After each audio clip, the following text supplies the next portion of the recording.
Kelado varada shaide. Tene suberia kuba. Talado vrishada kamuzizi liakabe. Elu varane sukema ata ata.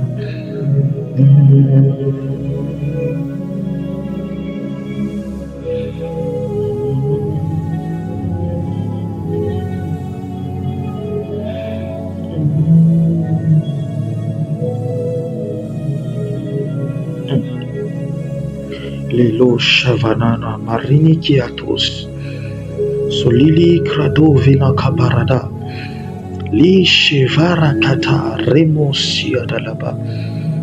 Shalom, shalom à tous. Kemane itelebra anto orodia fe. Mazoria kadi shelebra ata. Oh, les cailles de l'évis. Chaque jour que nous sommes en train d'avancer, l'esprit est en train de devenir pesant. L'atmosphère autour du message que nous sommes en train de divulguer est en train de devenir de plus en plus intense. Parce que la gloire de Dieu est en train de répondre. Les rados sikarana machalabra. L'esprit de Dieu me dit, mais la farana mayante, que beaucoup de choses, beaucoup de personnes présentement ne vont pas comprendre l'importance stratégique, l'importance spirituelle, l'importance ultime de ce message. Mais lorsque les temps seront accomplis, ces messages vont sortir comme des soucombes brises et vont libérer Maneko Malabra toute la puissance qui se trouve en elle. Mais Vanaruni Seke Maluria Tava Arush le Brakata Labra Masole Brakata Inelebe. Le Seigneur est dans l'œuvre que nous sommes en train de donner, dans l'œuvre que nous sommes en train de faire. L'Esprit de Dieu est dans le message. Chaque parole, chaque message prophétique qui sort à chaque instant de ces minutes, de ces diverses heures, de ces différents gaps de temps que dans lesquels nous sommes en train de parler, sont chargés de l'esprit. Sont chargés d'une puissance créatrice, d'une puissance qui est en train de refaçonner les oreilles, qui est en train de refaçonner la vie, l'âme, l'esprit et le corps de personnes qui sont en train de l'écouter. Parce qu'à partir de là, tu vas commencer par poser des actes que les gens ne vont pas comprendre. Chercher Dieu d'une autre manière que les gens ne vont pas comprendre. Tenir des langages. L'Esprit de Dieu me dit que en fait, ceux qui sont en train d'écouter ces messages seront comme des points focaux, des épicentres d'un réveil, mais pas de n'importe quel réveil, du réveil de la fin de temps. Il y a un réveil qui vient. Ça n'a rien à voir avec tous les réveils qu'on a vécu jusqu'à maintenant. Par là, Dieu va susciter des intercesseurs pour ce réveil. J'en parlerai plus tard, mais pas aujourd'hui.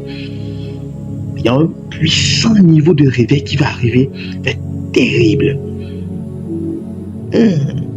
Les enfants seront dedans, les jeunes gens, les vieillards.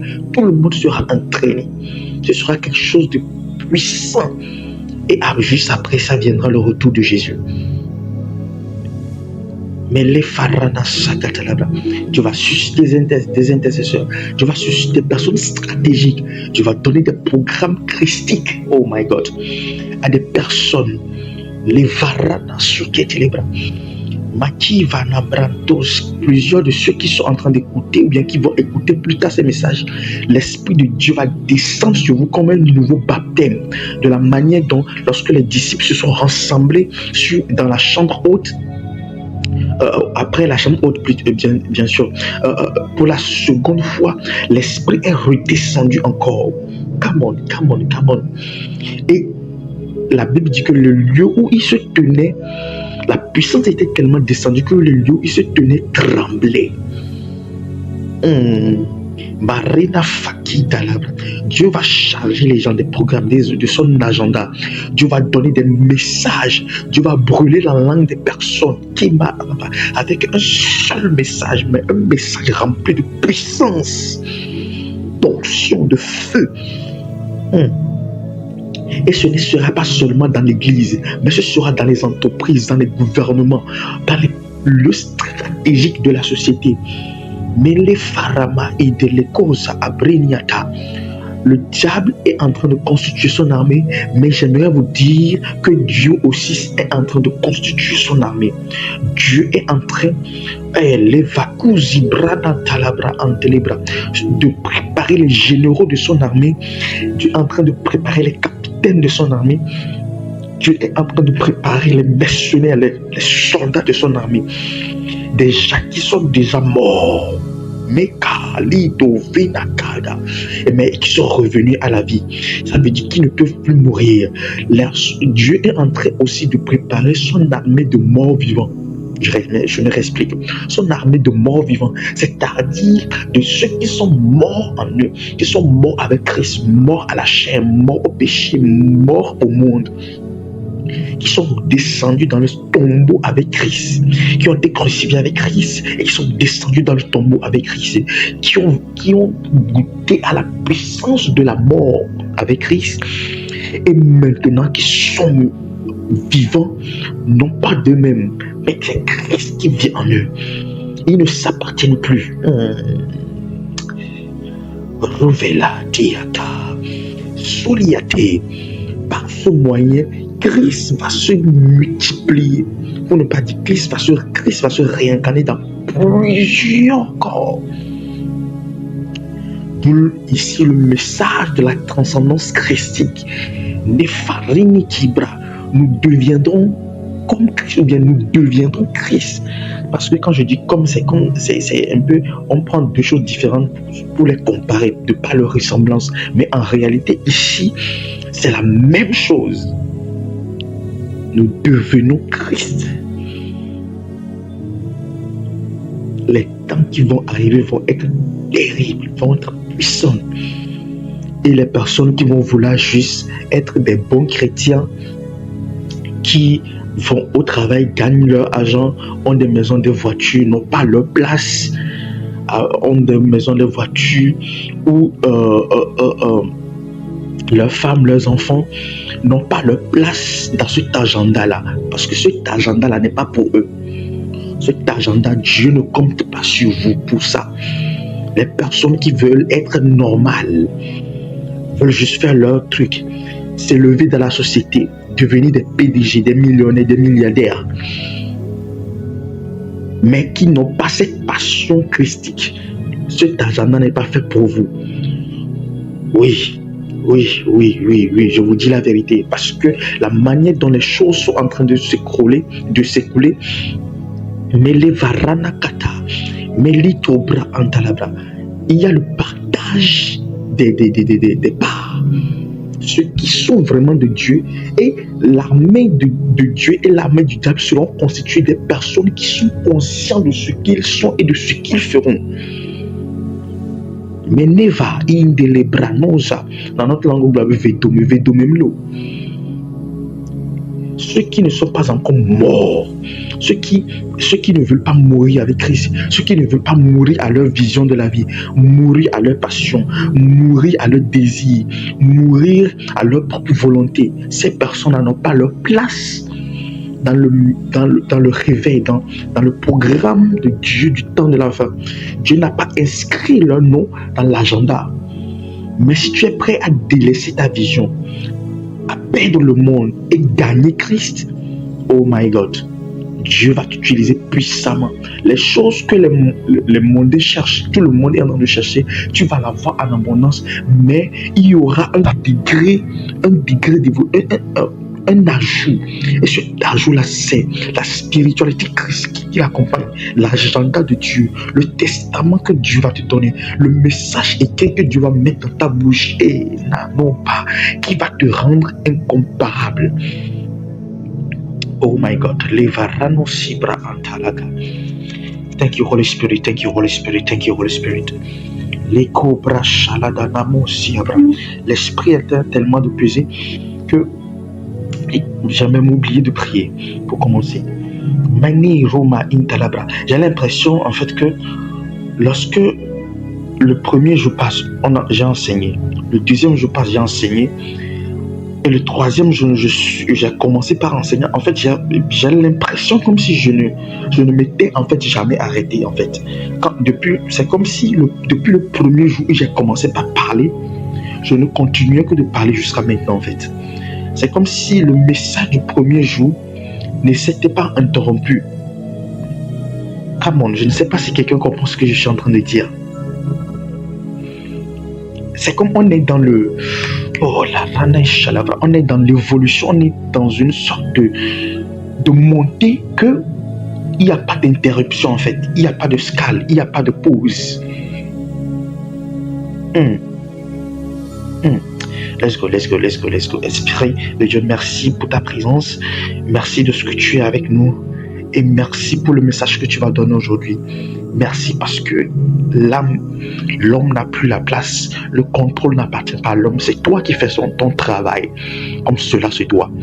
Reçois l'honneur, la gloire, l'adoration et l'élévation à l'anneau et à Elohim, à celui qui est assis sur le trône, au milieu des créatures, des êtres vivants, des 24 vieillards. Merci Saint-Esprit. Alors, honoré en affaire,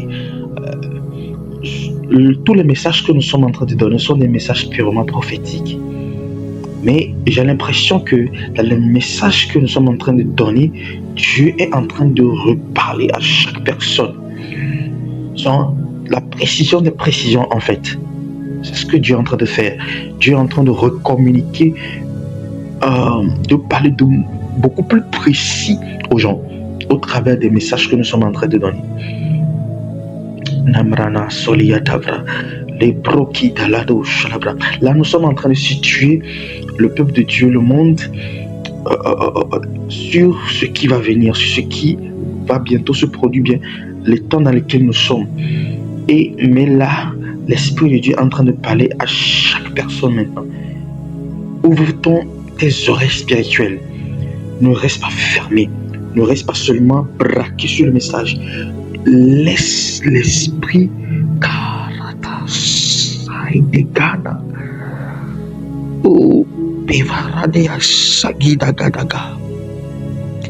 You can feel it. Oh Lord, Tadodida She. Thank you, Holy Spirit.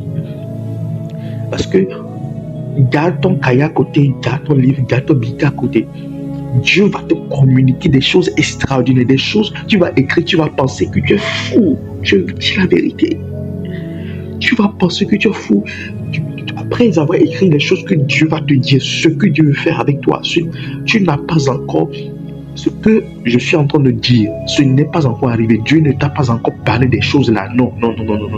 Dieu t'a dit des choses en fonction de l'agenda normal, des choses qui évoluaient.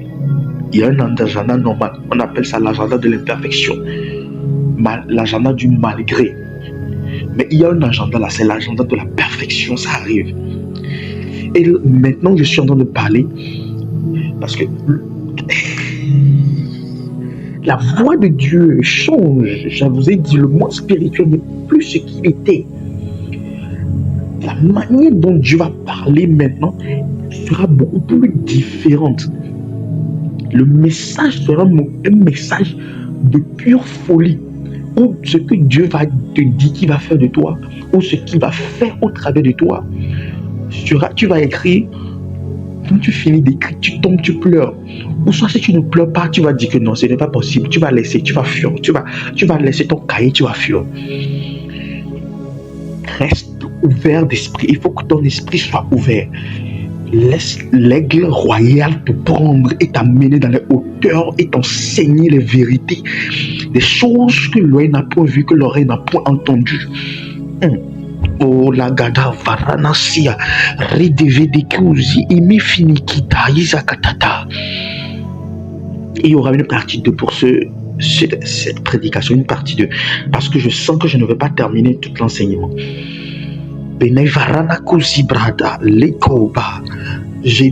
Ce n'est pas seulement un message pour situer les gens, ce n'est pas seulement un message pour élever le niveau intellect ou bien pour faire croître la culture ou bien voilà la culture des chrétiens. Non.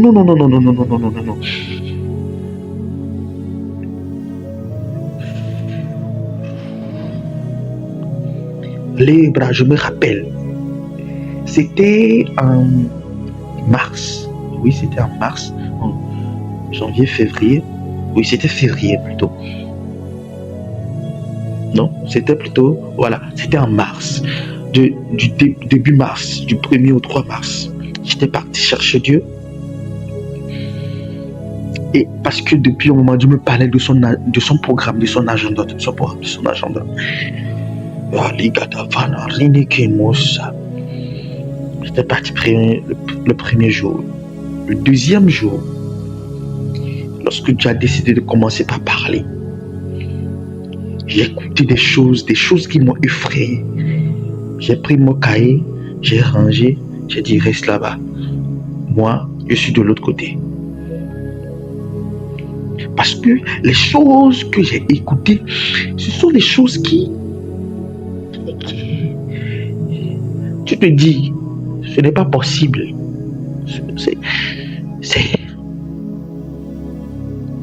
On ne parle pas ici de gagner sa vie. Ça, non. Croyez-moi, il y a des choses que l'Esprit de Dieu réserve, vous n'avez pas idée. Alors, s'il vous plaît, vous tous qui m'écoutez maintenant, qui allez m'écouter plus tard, que vous soyez homme de Dieu, déjà, que vous soyez un prophète, que vous soyez apôtre, que vous soyez évangéliste, que vous soyez docteur, que vous soyez entrepreneur, que vous soyez femme au foyer, que vous soyez vous travaillez dans une entreprise, etc. Et vous êtes chrétien, ce message, vous ne l'écoutez pas par un pur hasard. Vous avez été choisi pour écouter ces messages. Préparez votre esprit à ce qui est en train d'arriver. Parce que vous faites partie de ceux que Dieu a choisis pour exercer un tel niveau d'influence sur le monde qu'il n'avait encore jamais opéré. Même si vous êtes homme de Dieu, vous travaillez plusieurs années dans le ministère, écoutez cette humble voix qui est en train de vous parler. Dieu va vous amener à une dimension, pas de votre ministère, non. Une dimension de la perfection que vous serez étonné.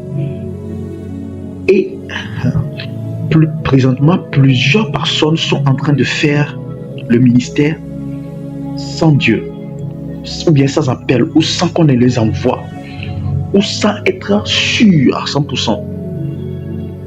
Mais dans les temps qui viennent, le Saint-Esprit va accroître tellement le contrôle que personne ne peut rentrer dans les sacerdoces sans autorisation. Et parce que les choses qui se feront là-bas, ce sont des choses qui dépassent la conception humaine, la manière dont Dieu, le Saint-Esprit, va former déjà, parce que là, ce sera une formation brève et intense. La formation sera brève, mais ce sera tellement intense que la capacité, l'intelligence humaine est incapable de concevoir et d'accepter ce niveau-là. Il va falloir que le Saint-Esprit mute le corps de la personne, mute l'intelligence de la personne, mute comment dire ça, la physiologie, c'est-à-dire la constitution du corps. Et le Saint-Esprit va introduire votre être dans on appelle ça les prémices, la puissance de la gloire à venir. Va vous introduire comme lorsque le corps de Christ après sa résurrection va vous introduire dedans. Vous ne serez plus normaux. Et c'est par là maintenant qu'il va vous envoyer. Ce sera terrible. Ce sera terrible. Ce sera terrible. Ce sera terrible. Ce sera des jours d'opération de manière incroyable. Aujourd'hui, le monde entier est secoué par les nouvelles ou bien les échos d'une possible troisième guerre mondiale qui effraie.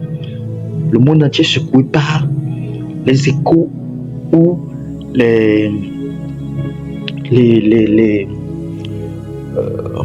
comment est-ce que je vais dire ça?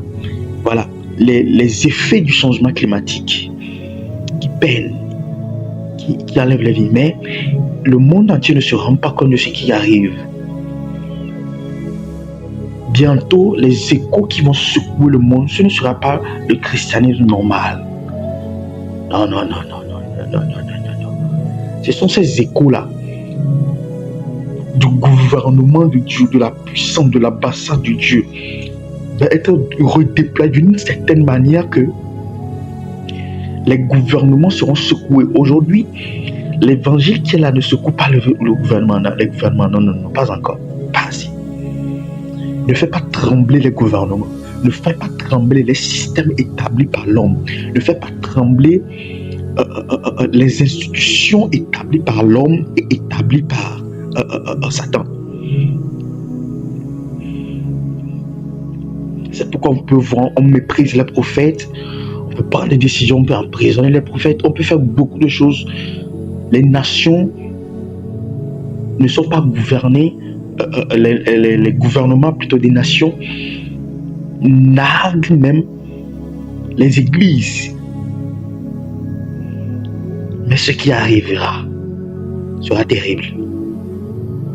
Je ne dis pas ici que les gens commencent par se lever et se comporter de manière hérétique envers les gouvernements. Non. Pas se rébeller à dire des choses. Non. Ce sera un mouvement conduit par l'esprit. Ce sera parce que on dit avant de commencer une guerre, parce que la troisième guerre mondiale, Dieu va prendre part à cette guerre. La troisième guerre mondiale, c'est une guerre qui va précéder, ou bien, oui, après l'enlèvement, je crois qu'il y a une guerre qui viendra. Ce sera une guerre annonciatrice des choses de Dieu, c'est-à-dire du gouvernement divin, de la gloire de Dieu. Parce que avant qu'un gouvernement ne s'installe, il faut que le gouvernement qui vient, le gouvernement qui était là soit enlevé. Vous voyez un peu?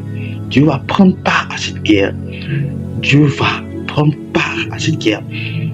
Et ce qui va se passer, c'est que ce sera une déclaration de guerre que Dieu fait à l'humanité. Come on. Une déclaration de guerre que Dieu fait au gouvernement. Ce ne sera pas la guerre encore. Ce sera une déclaration de guerre. Ce qui est en train de va se passer sur une déclaration de guerre. Pour vous dire, vous voyez de la manière dont, les nations de la terre sont en train de faire des démonstrations de puissance, de bombes atomiques, de frappe, de puissance nucléaire, de puissance militaire, de puissance aérienne, de puissance monétaire, pour ne pas dire économique, sont en train de puissance technologique, sont en train de faire des démonstrations pour montrer voilà ce que j'ai. Surtout avec la Russie qui menace tout le monde et nargue tout le monde avec son Satan 2. Dieu aussi va utiliser ces personnes-là qui seront pris pour déclarer la guerre, pour faire, pour démontrer. Et cette guerre, je ne dirais pas c'est Dieu, je ne dirais pas dans le sens où c'est Dieu qui descend pour faire la guerre, mais c'est Jésus-Christ. Parce que c'est lui qui est assis sur le cheval blanc. Et c'est lui qui va venir établir le royaume de Dieu, qui va venir faire descendre Jérusalem céleste. Et on va régner pendant 1000 ans. Croyez-moi, il y a une guerre qui vient. Il y a des gens qui sont toujours en train de douter que ça ne va pas se produire, etc. Et tout. Soyez sûrs, ça va se produire. Ça va se produire.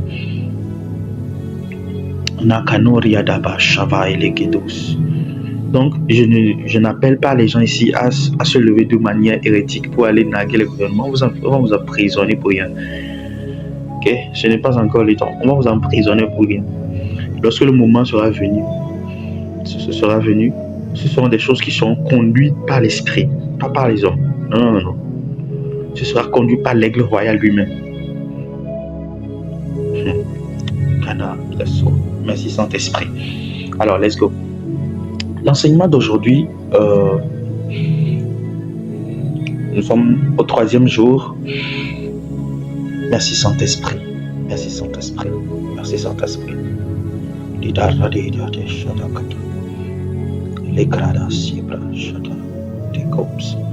Au nom de Jésus.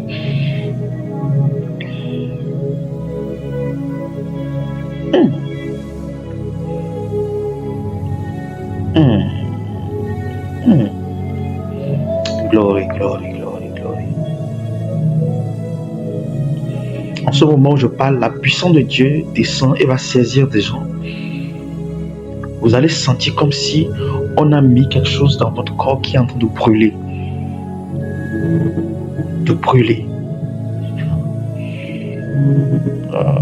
Ce sera le début d'une transformation extraordinaire. Kalado Shabraliata. Onavelia Kazuzi Brano Shalabra. Et que les gros sidés, les grands et les vrais chata. Alors, le message d'aujourd'hui est intitulé La destinée prophétique de l'Église et la maturation de l'Évangile.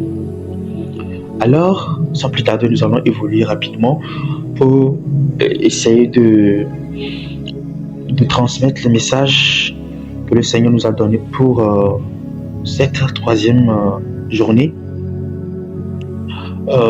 Je tiens à rappeler que nous sommes toujours dans la semaine de la place de la spiritualité christique dans un monde en pleine transition. Donc hier nous avons abordé la partie 2, le message du 2e jour qui est intitulé la statue de Babylone la statue de Babylone et le transhumanisme des temps de la fin. Donc aujourd'hui nous continuons avec la destinée prophétique de l'Église et la maturation de l'Évangile. Alors j'avais expliqué que nous sommes à l'ère des poissons. Nous sommes vers la fin de l'ère de poisson, nous sommes en transition vers l'ère des Verseaux. Et quand quelque chose est en train de terminer, ou bien lorsque une ère est en train de terminer, lorsque l'homme est près de sa mort, l'homme devient beaucoup plus spirituel. Lorsque l'homme est près de sa mort, plus l'homme s'accroît, ou bien l'homme grandit vers la vieillesse, l'homme devient beaucoup plus spirituel. Et même sur son lit de mort, il entre totalement dans la phase de la spiritualité. Genre, il voit des choses, il dit des choses que les gens ne voient pas et tout. C'est pour dire en fait que quoi? Lorsque nous tendons vers la fin d'une ère, surtout quand je parle de l'ère de poisson, j'avais expliqué que c'est l'ère où l'ère des spiritualités, de la montée des spiritualités, notamment de la spiritualité chrétienne par Jésus-Christ. Moi, je préfère dire la spiritualité christique. Voilà. Et des autres spiritualités, le bouddhisme, l'islam, l'hindouisme, toutes les spiritualités qui viennent de l'Asie et qui aujourd'hui dominent le monde. Aujourd'hui, nous allons essayer de comprendre pourquoi la plupart des spiritualités qui dominent le monde, bien qui traversent les âges, sont des spiritualités qui viennent de l'Asie. Vous allez comprendre beaucoup de choses. Le Seigneur va nous éclairer sur beaucoup de choses. Donc, la Bible dit que de laisser grandir l'ivraie et le blé. De laisser grandir l'ivraie et le blé. Ça veut dire que l'Église, corps du Christ, va atteindre un certain niveau de maturation extraordinaire. C'est-à-dire, l'Église la spiritualité de l'Église va devenir épique. va devenir extrême et la spiritualité de l'église qui est le blé va devenir extrême et la spiritualité de l'ivraie, la spiritualité de l'antichrist, de l'armée de l'antichrist, de ceux qui résistent à l'évangile de Christ, de ceux qui ne confessent pas le nom de Jésus, vont aussi devenir extrêmes. Donc ce seront deux extrêmes qui vont s'opposer. Ce seront des extrêmes qui vont s'opposer. Et les choses sont déjà en train de s'implanter puisque nous sommes en pleine transition. Nous sommes en train de quitter un niveau vers un autre. Donc, étant donné que l'ère des poissons, l'ère de la spiritualité est en train de tendre vers sa fin, donc ce sera un moment où les spiritualités vont beaucoup plus monter. Ils vont atteindre des niveaux pas possibles, comme jamais avant. Et aujourd'hui, on peut remarquer quelques élans sur les réseaux sociaux et tout, où la connaissance est beaucoup plus disponible qu'avant, où le chrétien aujourd'hui qui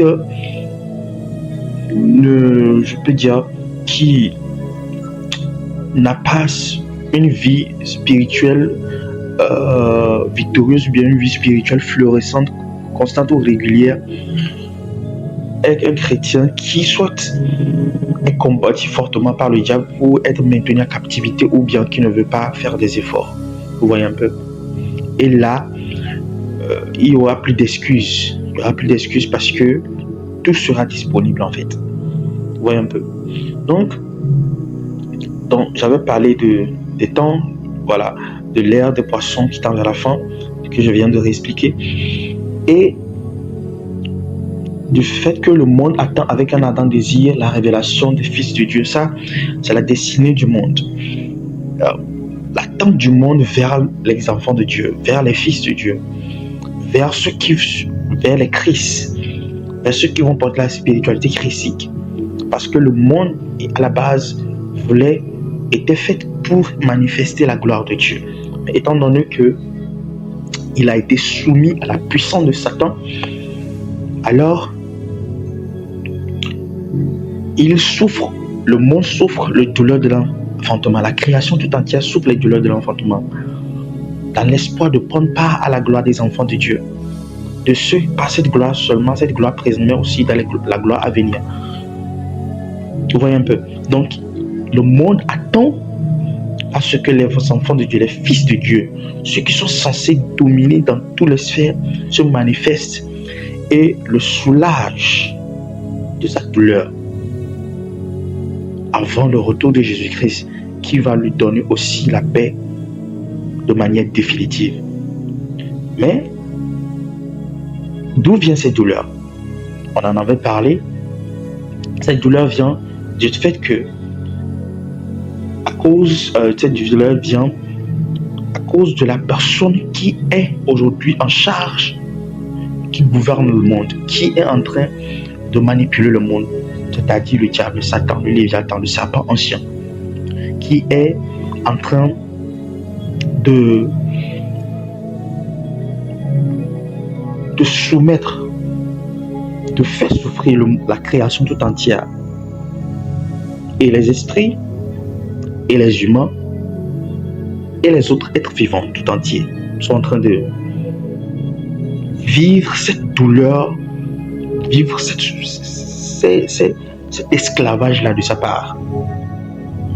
Mais avant de comprendre comment se fait-il que aujourd'hui l'Église, aujourd'hui la création tout entière est en train de vivre cette douleur, il faut remonter beaucoup plus dans le temps pour comprendre un peu ce qui s'est réellement passé et maintenant vers où nous allons.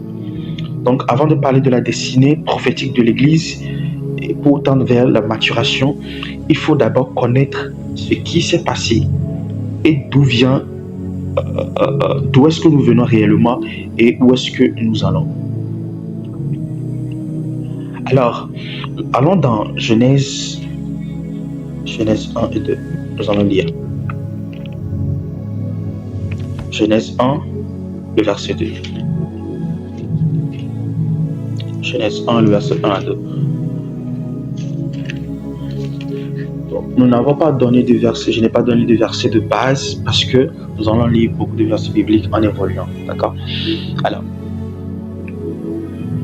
au commencement, Dieu créa le ciel et la terre. Genèse 1, verset 1. Genèse 1, verset 2. La terre était sans forme et vide, et l'obscurité couvrait l'océan primitif. Le souffle de Dieu se déplaçait à la surface de l'eau. Voilà, le souffle de Dieu se déplaçait à la surface de l'eau. Alors, on nous fait comprendre ici qu'au commencement, Dieu créa les cieux et la terre. Mais au verset 2, on voit que, bizarrement, la terre était informe et vide. On connaît Dieu, on sait que Dieu ne crée pas des choses imparfaites. Dieu ne crée pas des choses plutôt qui sont dans le chaos, le vide. Lorsque Dieu crée, vous allez voir au premier jour, deuxième jour, troisième jour, quatrième jour, tout ce que Dieu avait créé, Dieu a dit c'était bon. C'était beau et c'était bon. Donc, il a mis le sceau, ensuite il est passé au deuxième jour, au troisième jour, ainsi de suite. Mais là, on voit au premier verset, on voit que Dieu a créé le ciel et la terre, et ensuite au verset 2 en même temps, la terre était informe et vide. Et c'est là maintenant que vient la raison pour laquelle on va comprendre la raison pour laquelle aujourd'hui la création tout entière a été soumise à la puissance de Satan, ou bien la création tout entière souffre aujourd'hui les douleurs de l'enfantement. Donc entre Genèse 1 et verset 2, Genèse 1, le verset 1 et le verset 2, s'est passé une guerre dans le ciel. Qu'est-ce qui s'est passé? Nous allons aller dans Ézéchiel 28 pour le comprendre. Je préfère évoluer avec les versets bibliques cette fois-ci, comme ça nous puissions comprendre profondément ce qui s'était réellement passé. Donc, Ézéchiel 28, le verset 12. Toi, l'homme, chante une complète sur le roi de Tyr. Dis-lui que c'est moi, le Seigneur Dieu, qui la lui adresse. La voici. Ici, le message qui est adressé, c'est un message qui a été adressé à Lucifer. C'est un message qui a été adressé à Lucifer, qui a corrompu sa gloire et qui est devenu Satan. Vous voyez un peu. Donc, tu as été un modèle de perfection avec ta grande sagesse et ton incomparable beauté. Tu vivais en Éden, le jardin de Dieu, et tu étais couvert de toutes sortes de pierres précieuses, rubis, topaz et diamants chrysolite, cornaline et jaspe, saphir, grenade et émeraude. Il faut noter que le diable vivait en Éden, c'est-à-dire il y a une Éden céleste et il y a une Éden terrestre.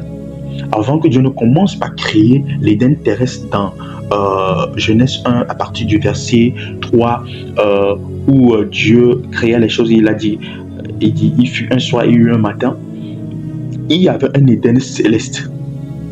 Cet Éden-là, c'était Lucifer qui habitait cet Éden-là. Lucifer a été créé pour habiter cet Éden-là. Come on. Let's go. Et il vivait au milieu des pierres intercellentes. Les pierres intercellentes dont on parle ici, qu'on cite ici, ce sont ces mêmes pierres intercellentes qu'on trouve sur la bille du souverain sacrificateur. Vous voyez un peu. Les carabas chalabra. Parce que, en fait, le diable était à la charge de la gloire de Dieu et il faisait partie du sacerdoce. Let's go. Je ne vais pas dire certaines choses maintenant. Let's go. Parada karade legedele taranasada idofela kojali mukaili. Let's go. Donc tu portais des bijoux et des joyaux en or ouvragé, préparés le jour même où tu fus créé. J'avais mis près de toi un chérubin protecteur de taille impressionnante. Tu vivais sur la montagne qui m'est consacrée. C'est-à-dire, il vivait sur la montagne de Dieu. Et tu marchais parmi les pierres intercellentes. Tu as eu une conduite irréprochable. Depuis le jour où tu as été créé jusqu'à ce que le mal apparaisse en toi. Le développement de ton commerce t'a entraîné à l'oppression. Je ne veux pas rentrer dans les détails maintenant de ça. Parce qu'il y a des choses, je parlerai de ça lors de la grande séduction. Je parlerai de ça lors des messages sur la séduction. Le développement de ton commerce t'a entraîné à l'oppression. Tu as fait le mal. Aussi, je te réduis au rang du commun des mortels en te chassant de ma montagne. Le chérubin protecteur t'expulse. loin des pierres intéressantes. Ton prestige t'a gonflé d'orgueil et l'éclat de ta réussite t'a fait perdre la tête. Ces gens-là, ils ont été très explicites. Let's go. Merci Saint-Esprit. Aussi, je te jette à terre et je te donne un spectacle aux rois, aux autres rois. Tu as fait beaucoup de tort. Mais imaginez ici, c'est une question que je pose un peu plus loin. Ici déjà, on dit, je t'expulse ton fer. Voilà, je te jette à terre et je te donne un spectacle aux autres rois. Mais de quel roi on parle? Sachant que, entre Genèse 1 et Genèse 2, Dieu n'avait encore rien créé. Et encore moins l'homme. Alors de quel roi on parle ici? Let's go. Tu as fait beaucoup de tort. Tu as été malhonnête. Bon, j'essaie de réveiller notre intelligence sur certaines choses. Tu as souillé ainsi tes lieux. Tu as été malhonnête, tu as souillé ainsi. Saint-Esprit. Tu as fait beaucoup de tort, tu as été malhonnête dans le trafic de tes marchandises et tu as souillé ainsi tes lieux de culte. Aussi, voilà, c'est ce que je disais, il était dans le sacerdoce, comme nous. Aussi, j'allume dans ta ville un feu qui te détruira. Tous ceux qui te regarderont ne verront plus que les cendres auxquelles tu te réduis.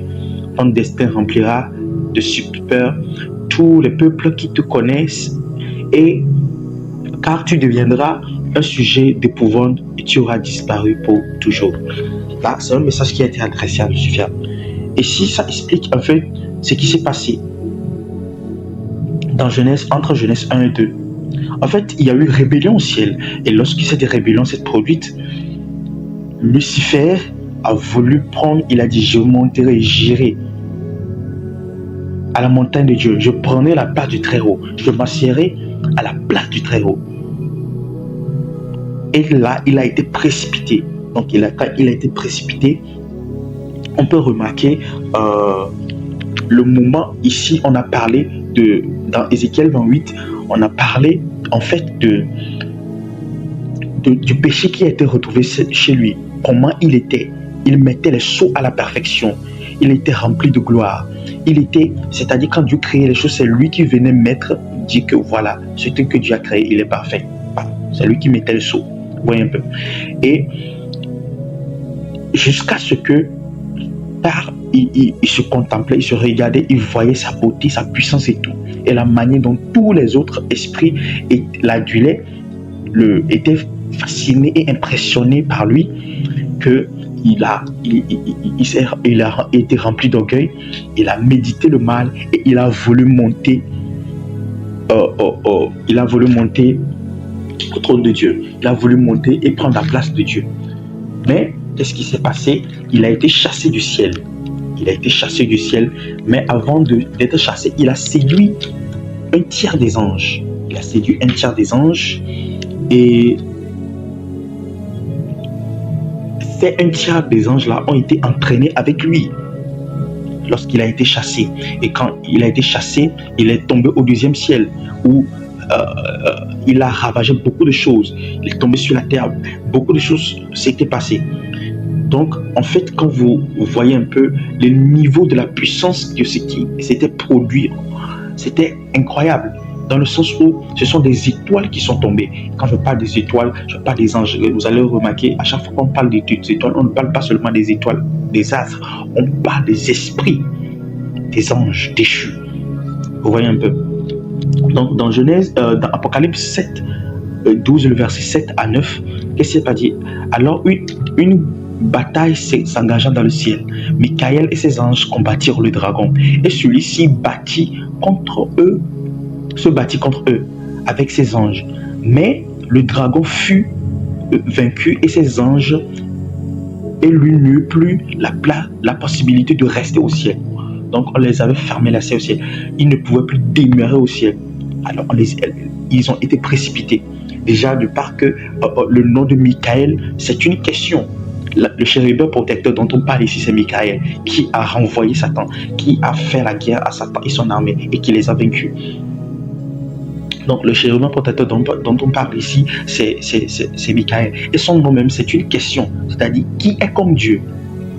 Alors cette question a été posée à toute la création, et aux anges, aux chérubins, aux êtres vivants, à tout, pour qu'ils savent à quoi s'attendre lorsqu'ils vont vouloir ou bien penser se rebeller contre Dieu, ou bien s'élever pour vouloir prendre la place de Dieu. Lui, il a été créé pour être un obstacle à toute entité, homme, femme, esprit, ange déchu, archange, n'importe quel esprit, peu importe son autorité, sa dimension, de lui résister. Et il sera toujours victorieux. Vous voyez un peu. Donc, ils ont fait Michael et son armée ont fait la guerre au dragon, à Lucifer et son armée, et ils furent jetés du ciel. Vous voyez un peu. Donc, c'est lui le serpent ancien appelé le diable, ou Satan, qui trompe le monde entier, et il fut jeté sur la terre et ses anges avec lui. Vous voyez maintenant. Il fut jeté sur la terre et ses anges avec lui. Vous voyez un peu. Donc, c'est en ce moment que la terre est devenue un chaos, un vide. Et depuis, la Bible dit plus bas que malheur à la terre et à la mer, car Satan est descendu vers vous, animé d'une grande colère, sachant qu'il a peu de temps. Très peu de temps. Malgré qu'il soit animé d'une très grande colère, il n'avait pas encore l'autorité sur la terre.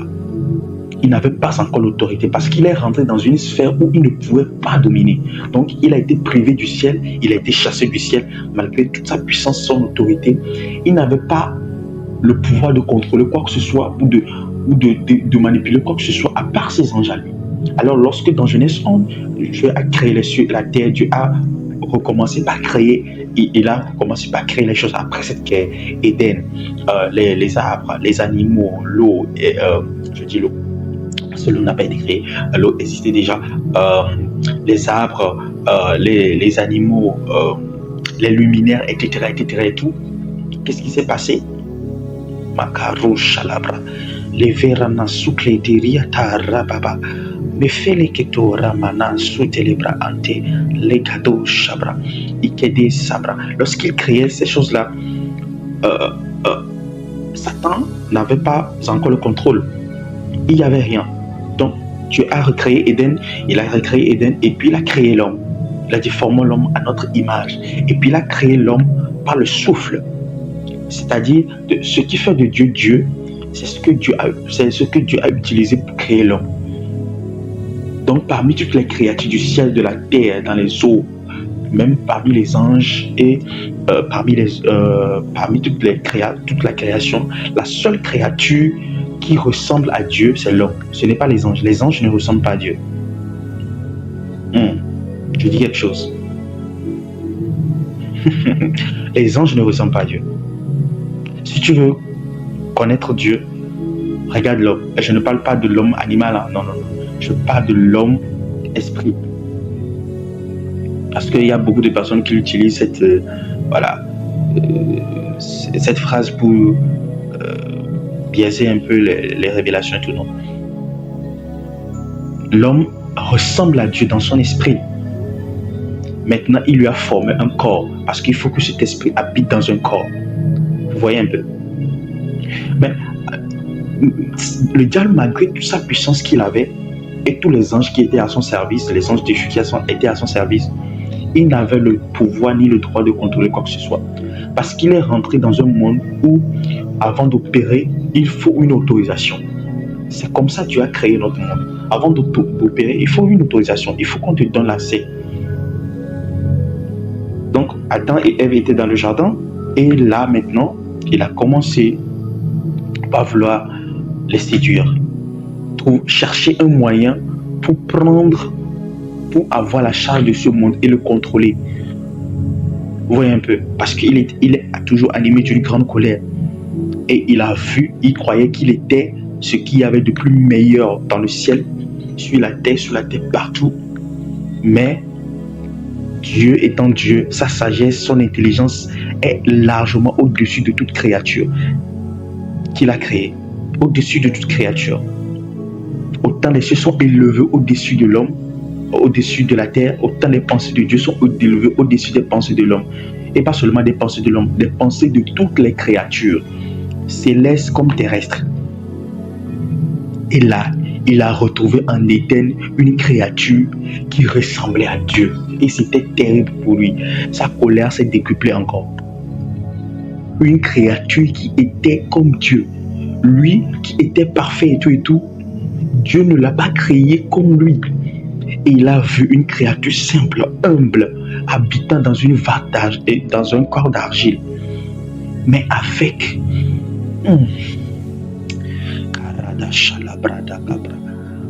une nature, avec la nature de Dieu. Et c'était terrible à vivre. Et ça avait suscité la jalousie de lui, même des autres anges. C'est pour vous allez voir, les anges ne travaillent pas pour les hommes, non, ils travaillent pour Dieu.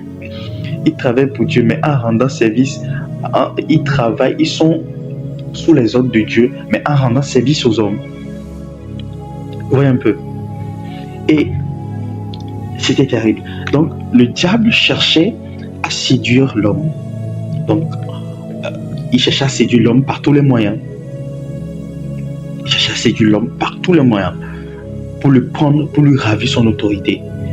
Et c'est ce qui s'est passé. Il a trouvé le moyen par la désobéissance, où Dieu avait interdit à l'homme de ne pas toucher à l'arbre de la connaissance du bien et du mal, parce qu'il fallait qu'il mûrisse son intimité avec Dieu soit beaucoup plus forte, beaucoup plus intense.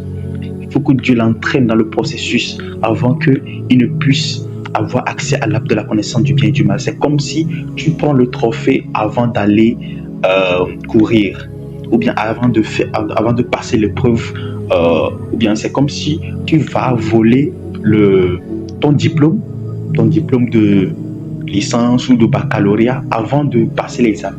Ou bien il ne comptait même pas passer l'examen. Tu vois un peu, c'est une représentation. Donc, Satan a convaincu le diable, Satan a convaincu plutôt l'homme de désobéir à Dieu. C'est ce qu'il a fait au travers de Ève, etc. Et par là maintenant, l'autorité du monde, l'accès, l'autorisation qu'il cherchait, il a eu. Il a eu. Et quand il a eu, tout le monde entier lui appartient maintenant. Que ce soit les célestes, les terrestres, tout ce qui revenait à Adam, maintenant lui revient de droit. Parce que il a reçu l'autorisation, il a reçu l'accès. Parce que Adam avait désobéi. Donc quand Adam est désobéi, il a eu un transfert d'autorisation, un transfert de pouvoir en même temps. Parce que lorsque Adam a désobéi, il a mangé le fruit, il a aussi chuté comme le diable avait chuté. Il a été déchu de sa nature divine, de la conscience de sa nature divine. Certains disent que dans le jardin, ils étaient tellement dans la gloire que, en fait, c'est l'esprit qui était au-dessus. Donc, ils étaient des corps lumineux, en fait. Ils étaient des corps lumineux. Mais lorsqu'ils ont pris l'arbre de la connaissance du bien, ils ont mangé le fruit de la connaissance du bien et du mal, qu'est-ce qui s'est passé? Cette lumière a disparu et a laissé place au corps. Et c'est le corps que nous avons aujourd'hui. On développe cette théorie-là. Vous voyez un peu. Donc, c'est après ça que le monde tout entier a été soumis à la puissance de Satan. Et aujourd'hui, le monde vit les douleurs de l'enfantement. Mais, et les choses étant, Dieu ayant toujours un plan, il a trouvé une manière de sauver l'humanité, de délivrer l'humanité. Et qu'est-ce qui s'est passé? Adam et Ève ont voulu prendre l'arbre de la connaissance du bien et du mal, manger l'arbre plutôt de la connaissance, l'arbre de la vie plutôt. Pardonnez-moi, que de la fatigue. L'arbre de la connaissance, l'arbre de la vie. Ils ont voulu manger l'arbre de la vie. Et qu'est-ce qui s'est passé? Allons dans Genèse 3, le verset 22 pour comprendre. Genèse 3, le verset 22. Pour comprendre. J'y vais pas à pas comme ça pour que nous puissions tous comprendre de manière claire sans être précipités. Okay? Parce que là où nous allons, il y a beaucoup de choses à dire. Donc j'aimerais aller pas à pas pour que ce que je vais dire après, on puisse le comprendre très facilement. Voilà. Genèse 3, le verset 22 à 23. Écoutez ceci.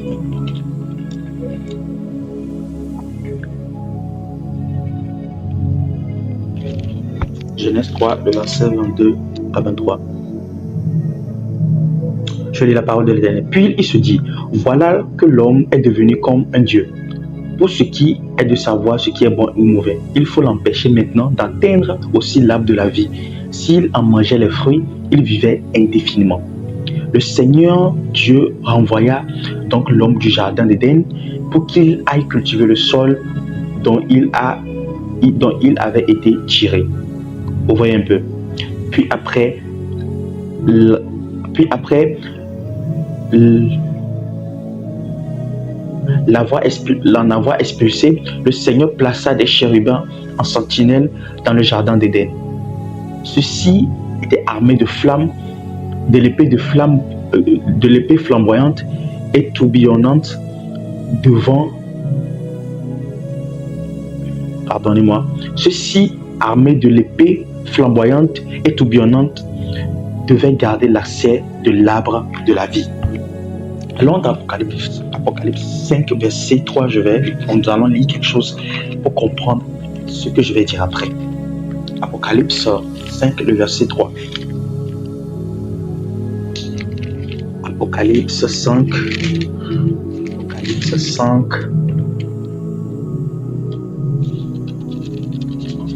Le verset 3. Mais il y avait... je vais lire à partir du verset 1 pour que nous puissions comprendre. Je vis un livre, ça c'est l'apôtre Jean qui a une vision, qui a reçu la vision de l'Apocalypse et qui a vu les différentes révélations. Et l'ange lui a dit, monte ici pour qu'on lui montre encore d'autres choses. Et dans Apocalypse 5, il dit, je vis un livre en forme de rouleau. Donc c'est une suite de révélations. Pour tout comprendre, il faut lire à partir de 4 pour comprendre totalement. Mais ici, là, nous sommes dans ce contexte, donc je prends à partir du 5 pour que nous puissions aller rapidement. Je vis un livre en forme de rouleau dans la main droite de celui qui siégeait sur le trône. Il était écrit des deux côtés et fermé par 7 sceaux. Et je vis un ange puissant qui proclamait d'une voix forte, qui est digne de briser les sceaux et d'ouvrir le livre de vie. Regardez, come on. Dans le jardin, on parle de l'arbre de la vie. Et dans Apocalypse 5, ici, on parle du livre de la vie. Mais il n'y avait personne, ni dans les cieux, ni sur la terre, ni sous la terre, qui puisse ouvrir le livre et regarder à l'intérieur. Je pleurais beaucoup parce qu'il ne s'était trouvé personne qui fût digne d'ouvrir le livre et de regarder à l'intérieur.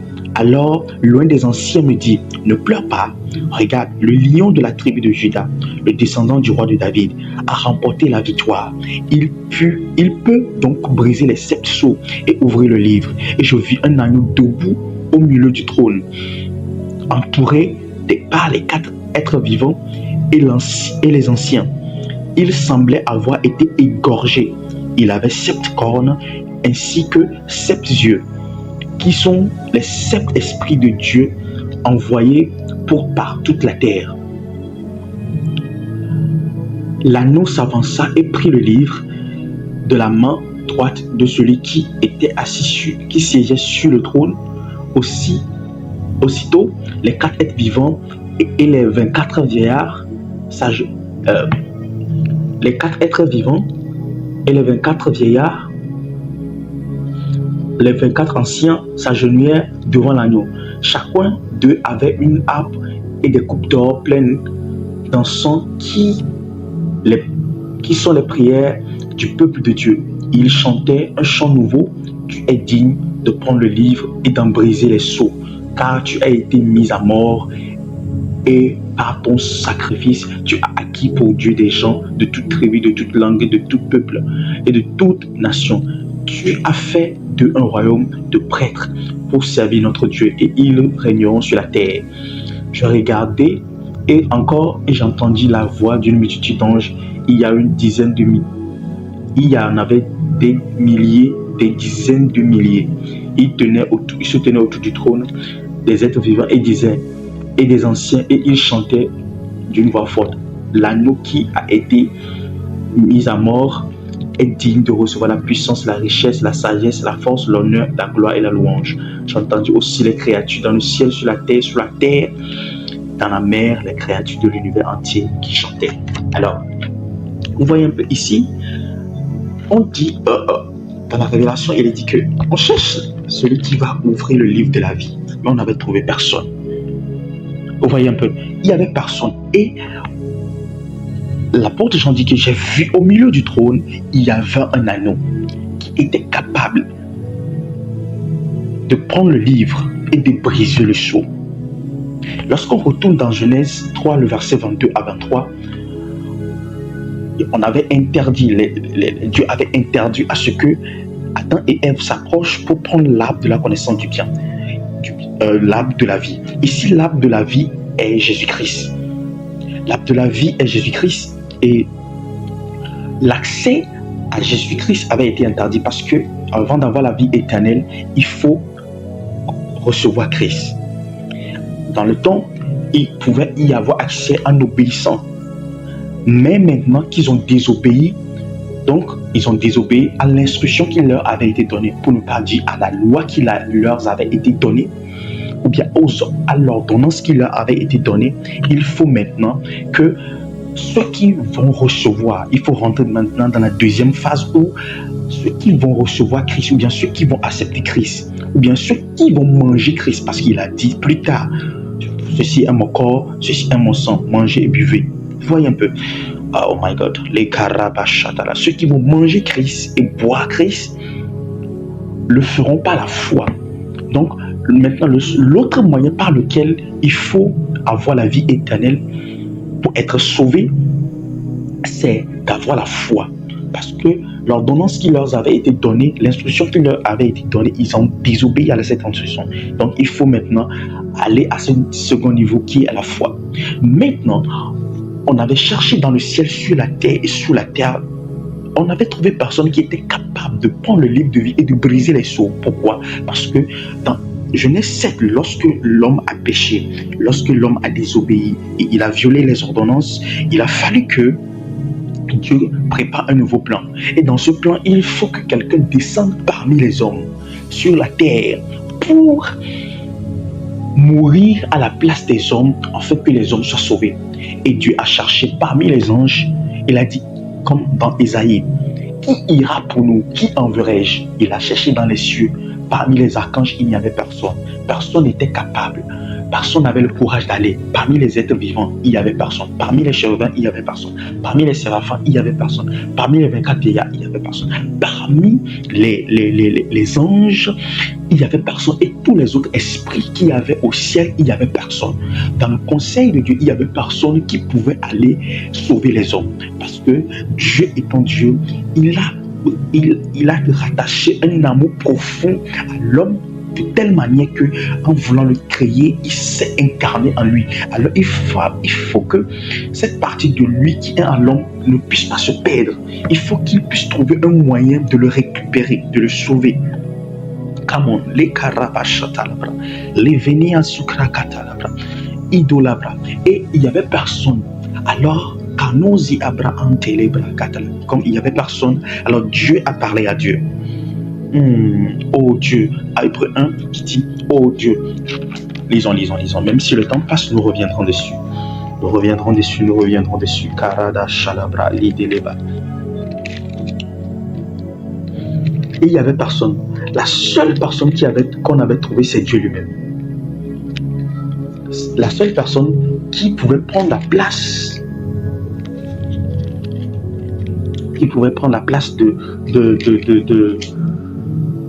oh les karada shalaraba telebra, qui pourrait venir et mourir à la place de l'homme, c'est Dieu lui-même.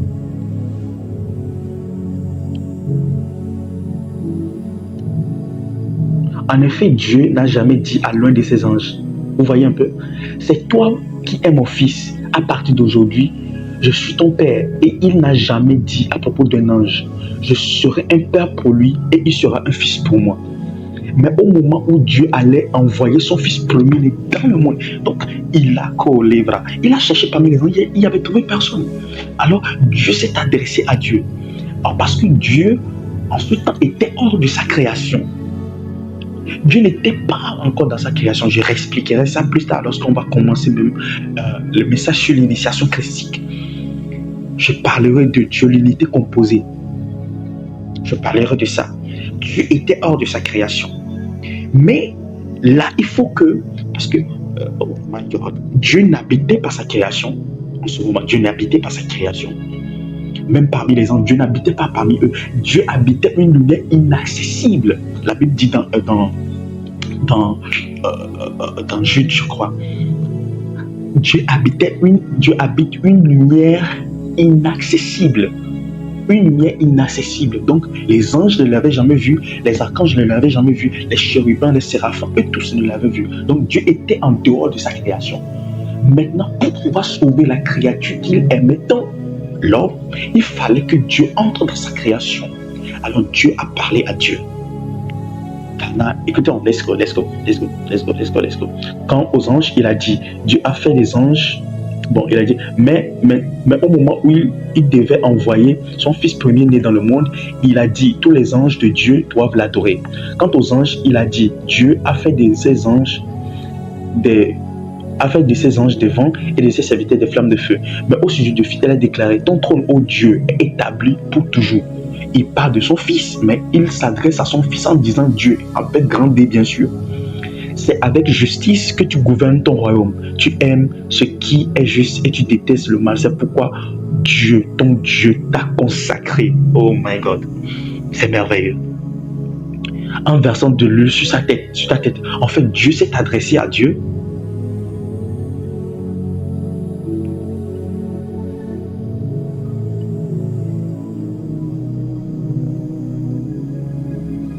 Je suis en train de lire quelque chose.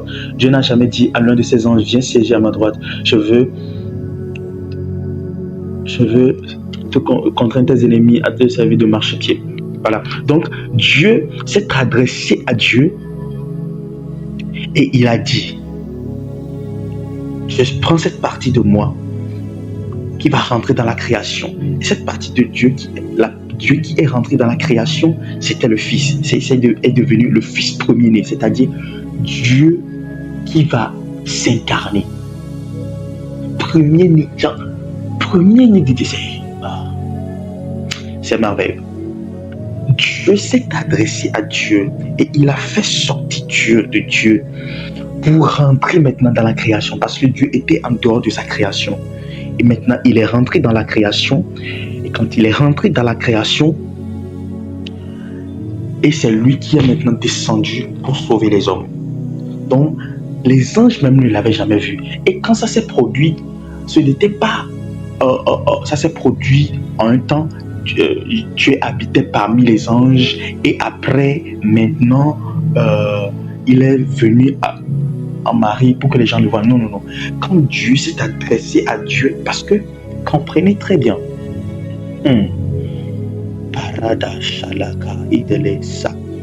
lorsque Dieu a commencé par chercher dans le ciel quelqu'un qui viendra prendre la place,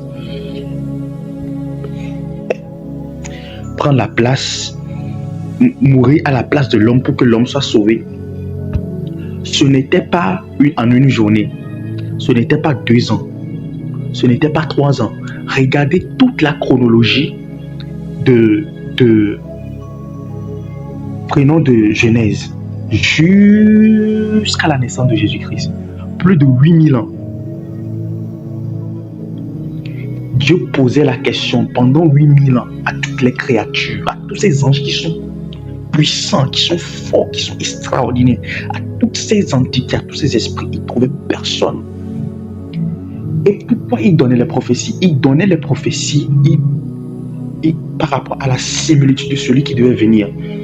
Mais celui qui devait venir n'était pas encore sorti, n'était pas encore révélé à personne. Personne ne l'avait connu. Vous voyez que l'Église ne vient pas d'un pur hasard. L'Église a un fondement tellement profond, ancré dans l'éternité, qu'il ne peut pas être détruit par un homme, par Satan, par qui que ce soit.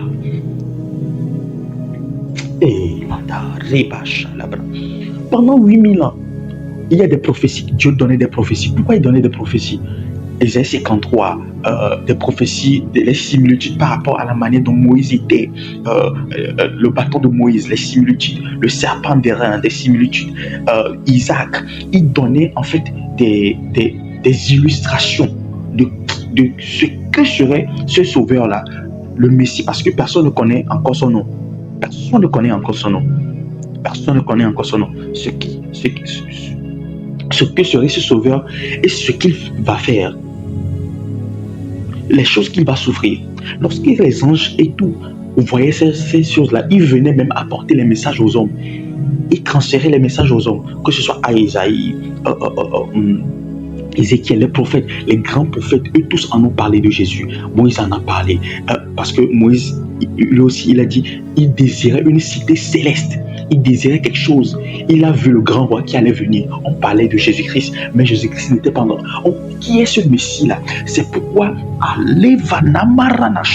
c'est pourquoi dans l'ancien temps, vous allez voir les prophètes là, Abraham, Isaac, Jacob, eux tous ont fait, les Moïse, les David, eux tous ont fait de la venue de Jésus-Christ, de la rencontre de ce Messie, de la rencontre de ce Sauveur, l'objet de leurs recherches et de leurs investigations. La Bible en parle. C'est-à-dire, ils faisaient des recherches, ils priaient Dieu, ils fouillaient dans des livres, dans des prophéties, ils allaient dans les profondeurs de la spiritualité pour comprendre qui sera cette personne, à quel moment va venir, est-ce qu'eux ils vont le rencontrer. Lorsque vous lisez dans Hébreux 11, où on décrit ceux qui ont fait des exploits, ils faisaient des exploits avec cette soif-là de la rencontre de cette personne qui va venir pour sauver l'humanité. Élie et tous, Élisée, toutes ces personnes-là étaient animés par ça. Ils avaient cette vision christique. Ils n'opéraient pas seulement pour opérer, ils opéraient avec autorité et tout ça. Mais ce n'était pas l'objectif ultime qu'ils recherchaient. L'objectif ultime qu'ils recherchaient, c'était la rencontre de ce Messie-là, de ce Ouin-là qui viendra sauver l'humanité.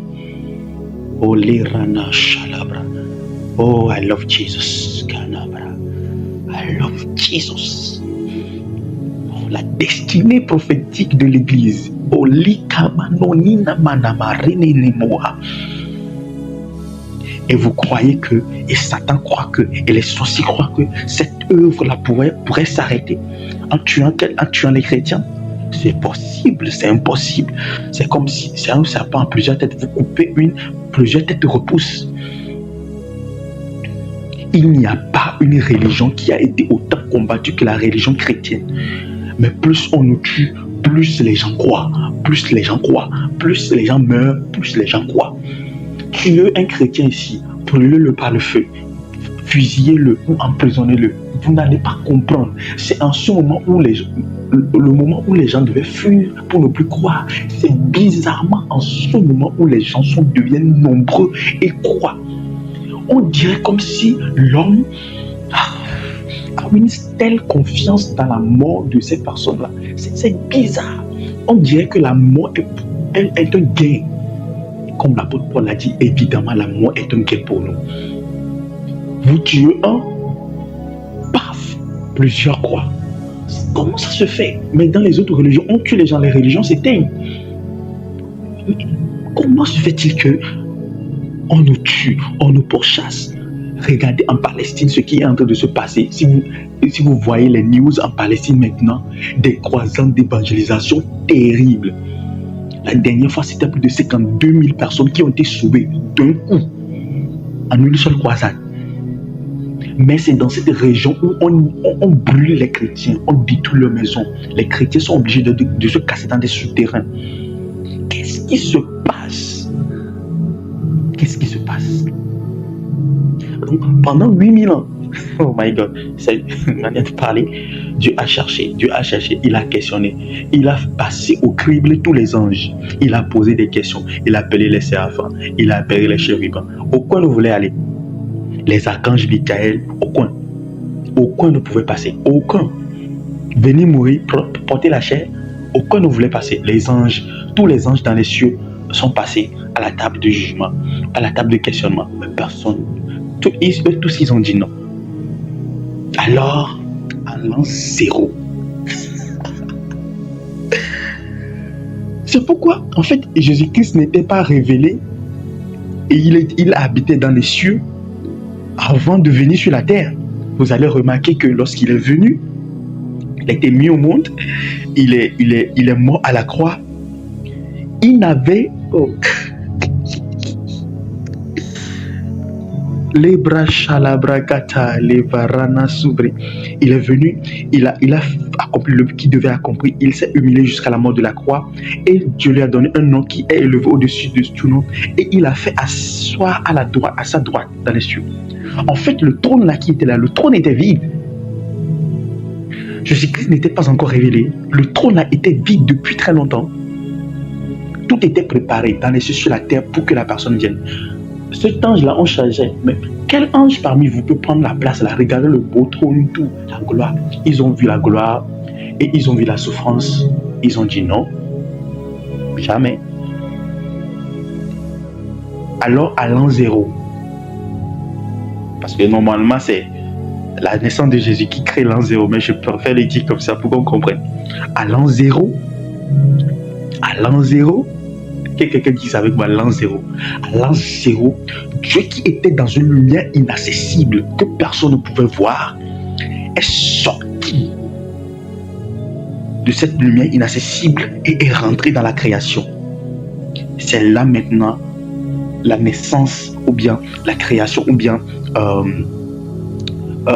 la manifestation de la dualité de Dieu, de l'unité composée. Là, jusque-là, Dieu était unique, dans le sens où 1. J'expliquerai ça plus tard. Mais là, en l'an 0, il y a ce qu'on n'appelle pas la dualité. La dualité. Bien que cette nature, ou bien cette nature trinitaire était là depuis le début dans Genèse 1, etc. et tout, mais la manifestation s'est produite en l'an 0 où Jésus-Christ a été mis dans le ventre de Marie par l'Esprit de Dieu. C'est pourquoi il ne faut pas blaguer avec le Saint-Esprit. Le Saint-Esprit, il est terrible. Il ne regarde pas quelqu'un. Il n'y a personne. Non? Le Saint-Esprit ne se bat même pas avec les anges.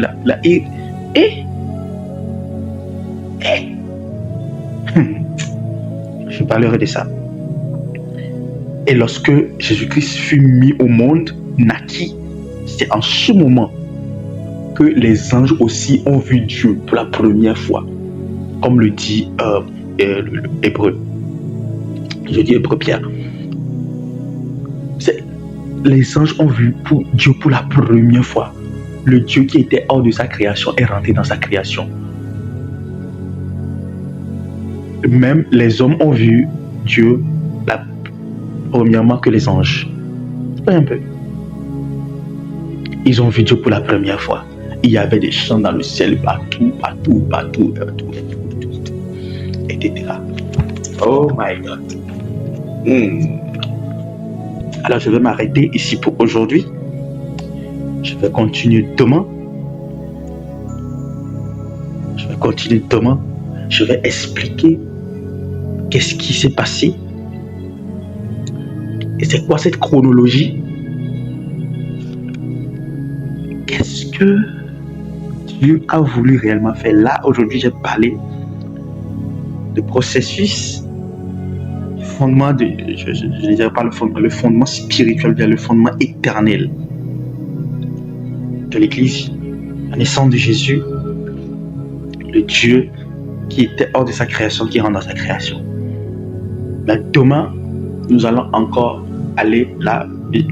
Aujourd'hui, je suis un peu dans le ciel, mais demain, nous allons descendre sur terre. Nous allons expliquer comment tout ça a été mis en place.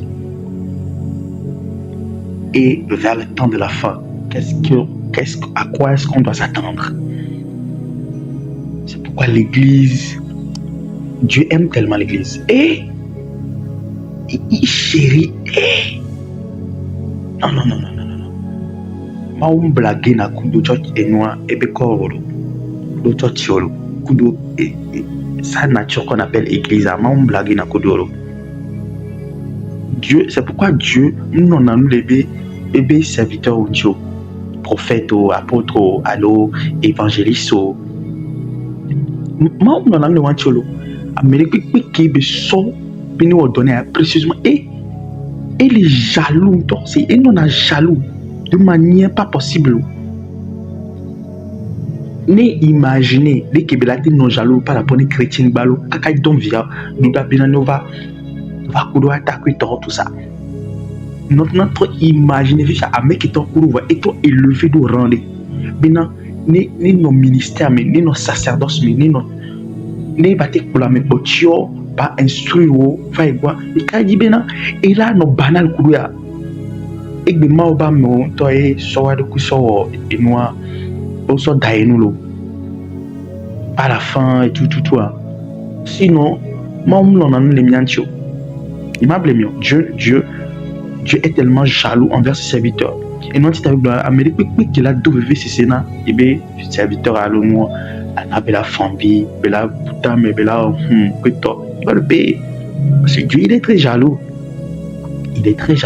et être choisi par Dieu pour son œuvre c'est un privilège c'est comment je vais dire ça et nous à béni tout blanc c'est un privilège c'est un honneur c'est la chose la plus noble que Dieu peut t'accorder. C'est vrai qu'il y a des souffrances et tout de par la formation, de par les épreuves, les persécutions à vivre et tout. Mais c'est l'honneur la plus pure que Dieu peut faire à un homme. Je vous dis la vérité. Et mais là, c'est comme même il y a pas de gloire sans mort, il n'y a pas de gloire sans souffrance. Regardez même Dieu lui-même, il a vécu la douleur de l'homme. Les anges ont vu, ils ont dit, on ne veut pas cette gloire-là, garde ça. Si c'est pour aller traverser ça là, on n'est pas dedans. Va regarder. Ils ont vu la beauté des gens, mais ils ont vu la souffrance. Moi, ange comme ça, qui aime être puissant, fait descendre le feu du ciel. Si je vais là-bas, là, je vais brûler les chrétiens.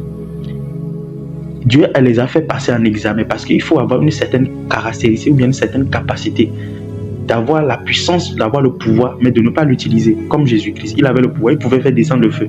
Il pouvait envoyer les anges pour arrêter tous ceux qui allaient venir l'arrêter au jour ou à Gethsemane. Mais non, si c'était un ange, vous allez lire toutes les personnes qui sont venues ce jour-là. Vous voyez un peu. Donc, il les a fait passer toutes les caractéristiques qu'ils ont vu que en fait, il y avait personne qui peut, il n'y a que l'homme qui peut vivre ce niveau de douleur. Aucun ange ne peut souffrir la douleur qu'un homme souffre. Je dis quelque chose. Aucun ange ne peut pas vivre notre douleur. Aucun ange, je pèse bien mes mots, aucun ange, aucun archange ne peut souffrir la douleur d'un humain. Les tentations, la faim, tout ça, les l'oppression, les prières de combat par-ci par-là, résister au diable tout le temps comme ça. Pourquoi? Je dis beaucoup de choses. Enfant de Dieu, ne te minimise pas. Ne laisse pas le diable mettre des choses dans ta pensée. Tu ne sais pas la valeur que tu as aux yeux de Dieu. C'est pourquoi vous avez été racheté à un prix inestimable au matériel. Même parmi les anges, ils n'ont pas le nombre exact, le nombre pour définir la valeur que vous avez. Ils vous voient, ils sont juste comme ça. C'est pourquoi quand les anges voient les chrétiens sont en train de se minimiser, de se banaliser, faire du n'importe quoi, ils sont étonnés. Je peux même dire, s'ils avaient la capacité de pleurer, ils allaient pleurer les larmes, tous les larmes de leur corps. Shalom, au plaisir de vous revoir la prochaine fois. Demain, si le Seigneur nous garde et ne revient pas avant. Et je crois que Dieu va nous garder. S'il ne revient pas, on se voit. Shalom, excellente journée.